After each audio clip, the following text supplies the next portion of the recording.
शासन पुढील महाराष्ट्र राज्यात व्यसनमुक्ती धोरणाची अंमलबजावणी करण्यास मान्यता देत आहे. भारताच्या राज्यघटनेतील कलम 47 मध्ये सार्वजनिक आरोग्य व जनतेच्या आरोग्य रक्षणासाठी मादक पदार्थावरील बंदीचे मार्गदर्शक तत्व समाविष्ट केले आहे. भारत हा एक विकसनशील देश असून मनुष्यबळ त्याची संपत्ती आहे. बरोबर का?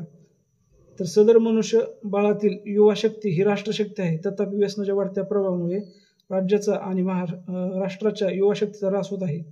व्यसनामुळे सामाजिक स्वास्थ्य बिघडत आहे. मुख्यत्वे महिलांना अन्यायाला अत्याचाराला सामोरे जावे लागते. व्यसनी व्यक्तीच्या मुलांच्या शारीरिक, मानसिक व शैक्षणिक जडणघडणीत त्यांचा विपरीत परिणाम होतो. कायदा सुव्यवस्थेवर त्याचा गंभीर परिणाम होतो. या सर्वांकरिता वेगवेगळ्या कायदेशीर तरतुदी व परिपत्रके आहेत, परंतु व्यसनाचा आलेख काय वाढत चाललेला आहे.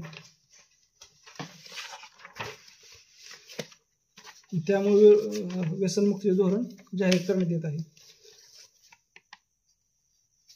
आता सद्यस्थिती बघा, राज्यात व्यसनमुक्तीसाठी 52 दारूबंदी संस्कार केंद्रे आहेत. बघा आता हे धोरण काय होतं बघा, व्यसनमुक्ती धोरण. तर जनता व्यसनमुक्तीची मागणी करेल